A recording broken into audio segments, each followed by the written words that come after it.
ஒரு வயலுக்கு ஒரு திருப்பு டீனா ஒரு திருப்பு வாங்கிட்டு வர்றதுக்கு 150 ரூபா 200 ரூபா ஆகும். அப்போ அவர் நட்டத்தில் போயிட்டு இருக்காரு நம்மளால. ஓ அப்படி. இப்போ 1100 போடுதோம்னா நம்ம 1000 கண்ணுக்கு தான் வாங்குவோம், அப்படிதானே? அதான் வசிதான். அப்போ அந்த 100 கண்ணுக்கு 300 ரூபா. ஆமாண்ணா, ஏன்னா நீ 2 நேரம் தான் வாங்கிட்டு வந்திருக்க, இன்னொரு நேரம் போய் வாங்கிட்டு வந்துரு. இப்பவுமே மரத்துல கை கொடுத்தாச்சு, இன்னொரு நேரம்னா கொஞ்சம்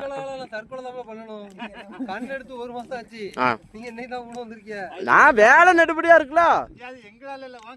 இங்க பாரு, மத்த டீம் பூரா 700 ரூபாய்க்கு வேலை செஞ்சுக்கிட்டு இருக்கு, நாங்க இன்னும் 600 ரூபாய்க்கு செஞ்சுக்கிட்டு இருக்கோம். அந்த நல்ல எண்ணத்தையே நீ பாராட்டணும்.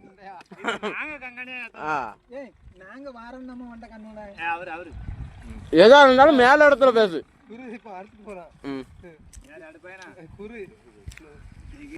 அண்ணே, இந்த டீ வயிற்றுக்குள்ள போறது வரைக்கும் நீ நல்லா இருக்கணும்ண்ணே. மனசார நீ வாழ்த்துத.